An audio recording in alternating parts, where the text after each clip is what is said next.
Yo, what's happening everybody, King GBL here and welcome back to a brand new Go League video. Today we're going to be showcasing a team that I'm really positive with. It's of course the Swampert double flyer team. This has been one of the best teams in the Great League for the last couple of seasons here. Of course ever since Noctowl got buffed, that's brought in a lot of things like lanturn and steel types. And of course Swampert deals with those, so I know you guys have seen Swampert double flyer quite a lot. In the first set here we were, I think, 0 for 2. We ended up winning 3 in a row. The second set, I believe we went 2 out of 3. I'll showcase some of those losses. I think like the biggest core breaker for this team is Wolverine, which you don't see all that often, but if you do see it, which you will in this video at some point here, you do sort of have to try and deal with it with Swampert in the lead. And we went 4-1 at the end, so I kind of rescued myself a little bit because I was trying a few different teams.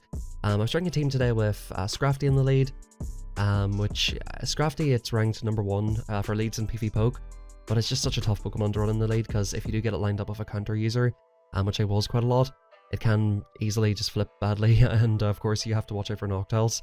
So I think Scrafty is one of them Pokemon where it's better in theory than in practice, but especially in this current meta, just we have so much flyers and, like I said, meta jumps in the back these days with Power Punch, which makes it very difficult for Scrafty to operate in this meta. But anyway, welcome on into the video. Thank you guys for the support in the last couple of videos. I do want to say a big thank you. The last video, let me actually just do a quick check here. But we got a lot of subs in the last video. Thank you very much, everybody. We're getting pretty close. We're only 5 away from 1.4k. And of course, we'll be trying to make that climb towards 1.5k. So thank you everybody who comments, likes, subscribes. Very much appreciated. And if you've been watching the videos for a little while, you haven't subscribed yet, please do that now. You might as well. It's absolutely free. And of course, I'm going to be uploading fun and spicy teams. And of course, today's team is a meta team. But we're coming into this Galarian stunfisk matchup. And let me have a look at their CP here. This might be the one where it is possible for me to flip it. I have a slightly attack-weighted Noctowl. Yeah, so they've got a 1476 CP. So I know I can actually flip this match. Even though I've got Swampert to come back in, if it's possible, you should try to flip the Stunfisk matchup. Because of course, that'll just give you perfect alignment. You can get your Altaria on their fighting type, and if you can do that, I would. And we can survive this, and we can actually even get a farm down right here. Because they don't have a rank 1 or anything, and we have a slightly attack-weighted one, so we can actually just farm down. We can obviously line up this Noctowl here perfectly with Altaria, and we can happy enough let that go down. And the opponent's in a bit of a rough spot here. We'll see if they're able to flip this matchup, but it is looking very tough for them. They go for the Shadow Ball, which, to be honest with you, I need to look up sims on that. I'm not sure if you should just go straight Sky Attack against Altaria. I feel like you should probably. It's probably a little bit more energy efficient. We're going to shield up this next one and hope just to get a full farm down here. Will the opponent reach a move? We just about do get the farm down. They've got a shield advantage, but we've got Swampert and Altaria. We're, about halfway to the back-to-back here. And the opponent is forced to shield up the first one. We go for a potential Ice Punch catch. And this is where this gets a little bit dodgy. They're going to fire off a Psychic here, and most likely go for farm down. I think at this point, you should probably just commit to the Earthquake. Either force them to dump their energy, but I guess you do get just 2 Hydros in like almost the same time anyway. So it worked out fine here. I think if you do get that sort of particular situation, you might want to do that. Because the opponent was going to get a farm down, and they were going to get very close to a Psychic there. So that was getting a little bit sketch. Here's Lanturn. You can deal with this with Altaria, but if you can deal with it in the front, it's definitely a lot better. Thunderbolts are not comfortable for Altaria, so what I decided to do is farm up to the back-to-back Hydros, and we'll first of all fire off the Hydro. The opponent does shield it, which is great, and I can just shield the second serve here. If you're able to get a bait free, you are able to win this match with Swampert. We're going to farm up to the back-to-back again, hoping the opponent tries to call a bait, and we're just going to fire straight off the Earthquake. The opponent catches on a Medicham, and I'm actually perfectly fine with this. All I really wanted to do was get switch advantage there, and the opponent can come in, go for an Ice Punch. I thought it might just be a Power Punch, because the back middies do tend to have it. I'm going to go straight, maybe, I'm actually waiting to see what comes in here. In comes the Toxapex. So this is kind of awkward. Toxapex, of course the jabs are resisted by Swampert. So I guess this is actually absolutely fine. We just need to try to get this into like a farm down range for Swampert. Will the opponent throw here? I decide to swap into Swampert, aggro here, because I know that I have Altaria, and we'll just eat the energy on this, which is absolutely fine. Brine is a pretty terrible move, and all you really need to do is just Hydro Cannon this into farm down range for Altaria, and Altaria will be able to take that matchup against Lanturn. So that's going to look like a good game here. Let me know what you guys have been running in the Great League. Guys, I'm going to be real with you, because you guys know that I always do like to be honest and everything. I am not enjoying the Great League currently. The meta is very, very stale in my opinion. And a lot of the teams that should be good, and that are good teams, like the team I was running earlier, they just get completely wrecked by stupid, like, Victory Bell lines and, like, Bastiodon lines. I do want to say, like, a slight apology. Yesterday I was, just kind of doing, like, a commentary, and, these videos are not meant to be, like, too serious or anything. We're just having a bit of fun here. Of course, I want to showcase strong teams, but, the commentary is supposed to be fun and not to be taken too seriously. So sometimes I'll say things. Like yesterday, the guy came in with a Victory Bell, and I was like, idiot. I don't mean anything by that. If you run Victory Bell, you're not an idiot. It's just one of them things. I had my Aridos lined on their Victory Bell, so I know most of you guys probably get that, but I think some people, don't really like that kind of thing. With this matchup right here against Trevenant, what I do like to do is fire off a Sky Attack and completely undercharge it. I went for a nice undercharge here. I think you should probably farm up to the back-to-back, and if they have a rank 1 Trevenant, just fire off a Sky Attack with no bubbles. But as you see, like, their Trevenant must not have been good, because we were farming it down super quickly, so I probably should have just committed to the full farm down. We're committing to the Shadow Ball here, just to force the opponent for energy, and at this point we can come in with Swampert. I was sort of expecting them to go for a catch, so I throw a couple of mud shots. We're going to go for a Hydro, the opponent to shield it, and they're in a mess here at this point, folks. I'm expecting another catch here. We'll see if the opponent does go for one. Yeah, they do. We go into Noctowl, we go into Altaria, and at this point we don't have to shield this. You see this lineup quite a lot. The Stunfisk, and Noctowl core. I'm getting a lot of lag today here, and this is on my Oller phone. The servers on this game have just been dreadful, and actually one of the matches I lost, I did slightly misplay because I threw a Shadow Ball instead of a Sky Attack on the medi, but I was going to reach another Sky Attack and the game just completely froze. Let me know if you guys are having server issues with this game. But at this point it's fine. We're up to 100 energy with Swampert. We can basically go for one Hydro. The opponent's going to come in, they've got a little bit of energy, but they're not going to get to anything. We're just going to fire straight off the Earthquake, and good night. See you later, Stunfisk. Yeah, let me know how your experience has been this season. This season's a funny one because, of course, the Great League meta was just left as how it was, which of course a lot of people were not happy with last season. And we have a lot of these limited metas. I love the limited metas because you get to use different Pokemon, but they tend to get a little bit RPS-y after, the first couple of days. You'll have like your first sort of meta that's on PvPoke. Like for example, the last cup there, we had Galarian Weezing as the quote-unquote meta, and of course people started countering it with Tentacruel, and then you start getting the fast move teams, so it starts to get very RPS. But then in the Great League, this is the Walrein matchup by the way, it's super rough. We just eat the Icicle Spear in this, hoping that they're not strong against flyers in the back. They've got a Wigglytuff, so it's like, okay, GG at this point already. I farm up to 7, try to throw in good timing. Doesn't really make a difference here. The opponent can charm down before I get another...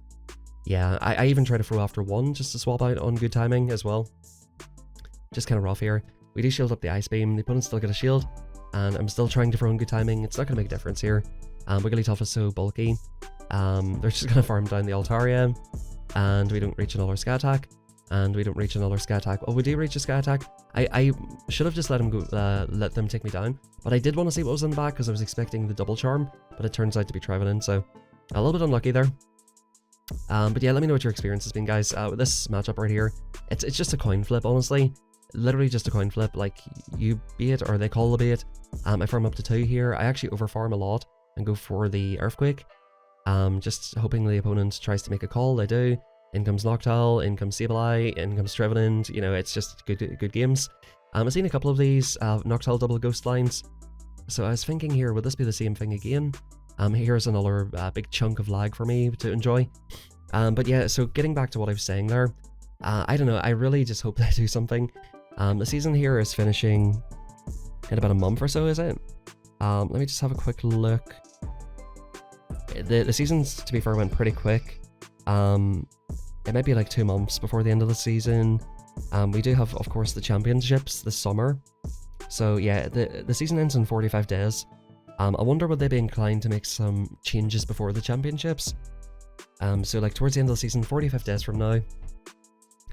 That's going to bring us into early June, basically, 2 weeks to May here, and about another 30 days into June. So like 31st of May would it be? So I wonder if they will actually go on ahead and so the season ends on the 2nd of June, and I think the World Championships are after that at some point. Honestly, even though the World Championships are coming up, I feel like they should just push the update and do some like sweeping changes to the meta. There's just a lot of things that are just way too dominant in the Great League, and it sort of has killed like the safe swaps. That's what everybody talks about. You know, there's the idea that like Ice Punch Diggersby could be a good one, but generally like safe swaps are just kind of dead. Like Noctowl just dominates too many of the safe swaps. So it's as you can see, like in that last matchup earlier, I go for an Earthquake on the Trevenant here, which is a bit hilarious, but I wanted to get as much damage for as possible here. I think actually 2 Hydros would have been better there, but I was thinking I would throw 1 and the opponent would just throw their move, so maybe that would have been better as well, but the opponent was just over farming, so not going to make much of a difference. They could have took us out with a Seed Bomb there. Anyway, so we RPS the opponent here. I think we're going to play this properly this time and farm up to the back-to-back. Because like here's the thing, like, you know, these Seed Bombs do start adding up after a while, so you can leave your Noctowl in a point where, like I've done this before, where you try to go for the full farm down, and eventually they get you low enough where it's like a little bit awkward. We're down to half health here, in comes Stunfisk, and we're going to get off 2 Shadow Balls in this thing, so this is looking nice. But definitely let me know like what updates would you like to see. And I know this is, you know, I shouldn't really be asking these types of questions 11 minutes into the video, but would you guys be happy if I just run the same team over and over again? Because it is getting to the point with the Great League. If I have any hope of, they do a nice catch here in Noctowl as well. If I have any hope of climbing, I just kind of need to stay on one team and just like stick it out. You know, like Swampert double flyer for the rest of the Great League, or just play some limited metas. You know, so what I was thinking about doing is doing like a set or two with my featured video. So run some nonsense for a couple of sets and then try to sort of climb with the OP team in the back. Yeah, I shield this up here because I do want to take switch with Altaria. The opponent's going straight Shadow Ball, which is a bit weird. I think this should be going Sky Attack. Shadow Ball would do a little bit more damage, but you'd be safer going for Sky Attack. The opponent comes in with Stunfisk. I can just let this go at this point and farm down with Swampert, and you basically leave with a Hydro. The opponent can only be at a Rock Slide here, so there's no need to shield this, and the opponent left with energy in the Noctowl as well. So we're just going to fully farm down here. Farm up to the back-to-back even, and this will be absolutely fine. Not really a whole lot the opponent can do here. So you do get a lot of matches like this with this team, where you just sort of leave the opponent in a shambles where they can't do anything. Generally with this team, you want to try to keep your Swampert alive. Your 2 flyers, of course, do have a lot of play against the meta. And if you swap into Altaria, as you've seen in the previous video, with this team, you can beat lanturns with it as well. This is a bit of an awkward match. They reach the power up in 17. They come in with a Charm 9-tails. We're just going to commit to the Moonblast here, which would do an awful lot of damage to this thing and allow us to flip the match. So the nice thing here is we're able to get a shield off the opponent, but we'll see if we're able to take this match up here. The opponent, they left with just a ton of energy, so I sort of do need to come in with Swampert here. The opponent goes for a move. And what I'm planning to do here is go for the back-to-back here. 1, 2, 3. Okay, so the opponents, they do reach these moves quite quickly, even with Charm. What I decided to do is throw straight away, because I thought the opponent would come in and snipe with Licky Tongue. The switch timer came through, so I was kind of overestimating my opponent here. Usually you would throw after 1, but I was, you know, I know they had a Power Whip loaded, so I was anticipating them just going for the snipe. That's why I threw it straight away there. Yeah, so this is looking like a little bit tough. We're going to get off a Body Slam, and Noctowl's got an awful lot of work to do, but in comes Medicham here. I go straight for Shadow Ball, which is not correct here, but let's have a look here. We're basically full health. 1, 2, 3. Okay, so a Psychic or an Ice Punch won't take out at this range. So Psychic, 1, 2, and the game just completely fucking freezes, bro. I should have went for back-to-back Sky Attacks, but that's so annoying. We could have took that out and the licks would be resisted.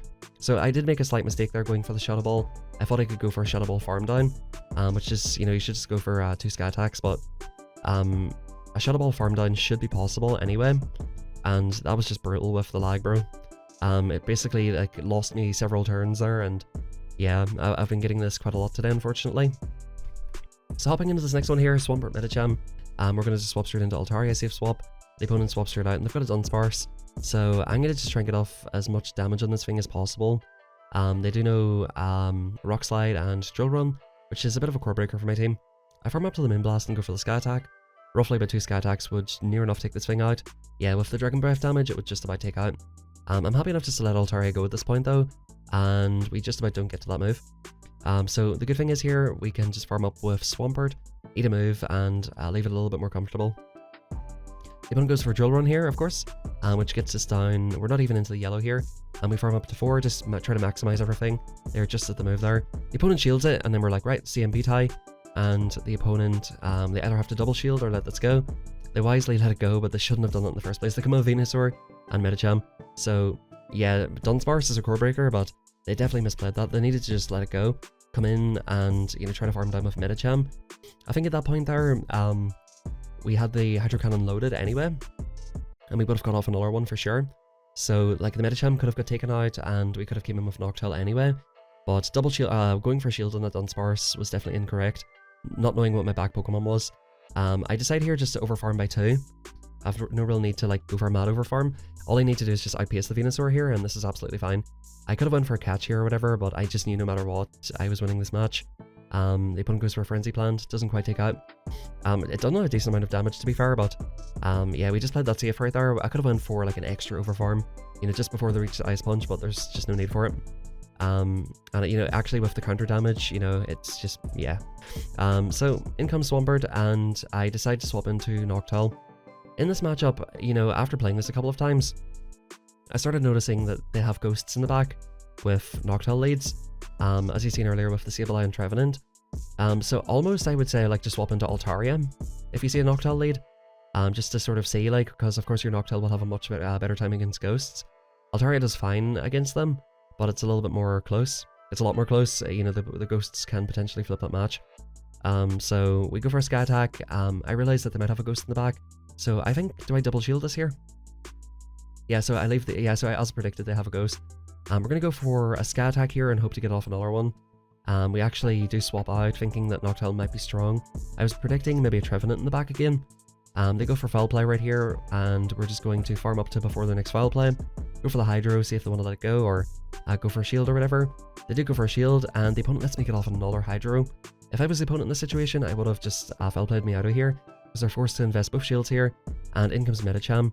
Again, they're giving up switch advantage, which is not clever here, and I think I come in with Altaria. Yeah, so the opponents put themselves in a rough spot here. If they're in the back, they usually know Power Punch and Psychic, and the opponent goes straight for a Psychic. We're farming up 1, 2, 3, 4, 5. Okay, so we're farming up, I think we farmed up to just before the Psychic, or almost the back-to-back here. We know the opponent has a move loaded, we swap straight out, and yeah, we can basically take this match. I think the opponent just needed to foul play my Swampert, and they probably would have won that. Good games to the opponent there, and you know, you do have to make these little plays with this sometimes. You know, they had a rough backline for Flyers, and you know, I was just sort of reading that maybe they did have at least one ghost in the back, so that's why I did decide to shield the Noctowl. If they do stay in there, you know, in the Noctowl mirror match, that tends to be a pretty good tell. We get over a good lead here, and in comes Sableye. I decide to farm up here and come in with Noctowl, knowing that even ahead on energy, Sableye is likely not going to win this. I expected them to go straight for it. They do go for the foul play beat here. At this point, this is fine. It will take a return here just to do a lot of damage, and at this point, we do let this one go, I think, knowing that, you know, the Bastiodon's going to come in, and I don't want to give them too much farm, so that's why I let the second one go. We want to make sure we take switch, but we don't want to let the Bastiodon just get a ton of energy, so that's one thing you have to do with Bastiodon. If you get a Bastiodon lead, make sure that the matchup that you're winning on switch, make sure you're not leaving yourself with a ton of health, like don't invest a ton of shields or anything, because they're just going to tap you down with very skillful gameplay. I farm up to 100 energy basically, and come in with Altaria. I don't think that was necessary because it lets the opponent just get ahead in energy. I tried to call a bait there. The opponent is going to get to the Seed Bomb pretty soon here, but they're farming all the way up to the Shadow Ball here. We're going to go for the Sky Attack, and at this point I need to make a call here. I cannot invest my last shield. The opponent goes for a Seed Bomb, that was their lose condition there, and at this point we can just shield this and farm it down, and with 100 energy, it doesn't matter how many shields I have, we're taking out that Bastiodon with Swampert. We'll just chip it with a Sky Attack. Any chip of course is valuable, and I think at this point we can just go for Hydro, so we'll farm up, throw after good timing there. They will reach a Stone Edge here because they farmed down the Noctowl, but absolutely no problem. It would take about 2 of these to take us out, plus a few smackdowns. We're just going to go straight for the Earthquake now because of course they have no shields left, and good games. Love absolutely just pooping all over Bastiodon. I cannot stand that Pokemon. I'm sorry if you're a Bastiodon and Victory Bell user, but I cannot stand those Pokemon. In my opinion, they're like, you know, and like, I don't mean this in a bad way because it's not like I'm amazingly skilled, but I just generally sort of look at them as Pretty low skill Pokemon. You know, it is just tapping. Of course, I'm sure anybody could agree. They're not very technical Pokemon, you know, put it that way, but thanks everybody for watching. Let me know if you'd like to see more of these kind of just like meta sweaty teams, even if they're like using the same teams multiple times. Have a fantastic rest of your day, everybody. Thank you very much for supporting these videos, and I'll catch you guys next time for a brand new one.